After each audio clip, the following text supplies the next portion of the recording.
You're setting them up later on in life to fail. And you're also, I think, this feels like, hey, you be part of the team, the collective, instead of the idea that the individual can go out there and carve out their own path, climb off the bench, become the starting quarterback, instead of everyone getting the same thing.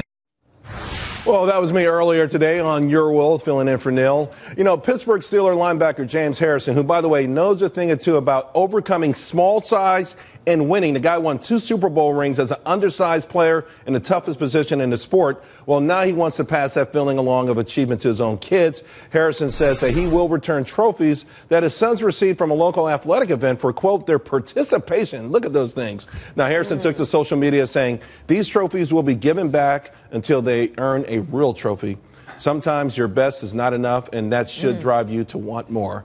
All right, Tammy and Senator Brown back with us. I got to tell you, not only are they giving away these participation trophies, but have you guys seen trophies these days? Oh, yeah. They're huge. They're like 2 stories tall for nothing, for showing up. I was at an event. I looked at I said, who are these for? For everybody. I used to get trophies like this for like being MVP. But everyone gets a trophy now. Well, you know what it's like? It's like getting the Nobel Peace Prize for doing absolutely nothing. Right? I mean, this is a world where kind of meaningless stuff. I love this man. This is a man who understands that, yes, failing means you try harder. It means you find out about yourself. You don't want to become soft and thinking, well, whatever I do, it's going to be fine, because that's not always the case.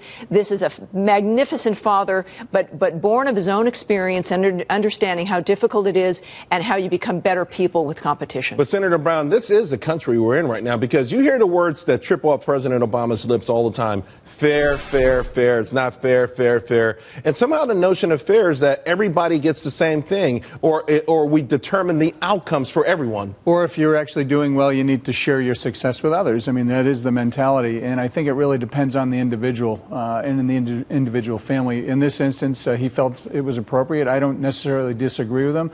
Every family is different. We talked offline, my daughter committed to Boston College at 15 years old. She didn't get any participation trophies or ribbons. She worked and and earned them. And I think there's a lot of good lessons in earning your livelihood and earning your athletic or musical or theater accomplishments. That's right. If you do a play and you bomb, they're still going to pay a ticket. No, they close the play. That's right. Great point. So how is it any different in athletics? But unfortunately, this is where we are, though. I mean, they have soccer, no score. You know, nobody wins. Yeah. That drives me crazy. Well, it's my generation where they got rid of the red pen because that would be too shocking for children. I remember getting a lot of red marks on my papers, and it made me want to get fewer.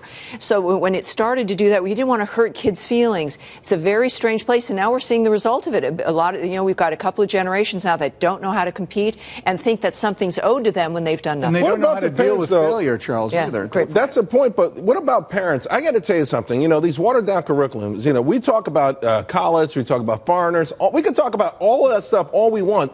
The fact of the matter is I think we are under-preparing our kids. But I know, my son in school, they had 2 sets of tests for everything. I found out by going online trying to help him with his homework, and I discovered, wow, you've got 2 sets of tests for everything that you're taking. And I'm sure every school was like that. I know parents who are okay that little Johnny's getting an A now, even though it's on a totally watered down, and little Johnny really can't read. He really can't read. And you're okay because he brings home an A. Well, that's failure within the family unit. The mom and dad need to sit down. And if you don't have a mom, you don't have a dad, then the person who's in charge of that child needs to sit down with that kid and help them and give them that extra attention, love, and affection. We are being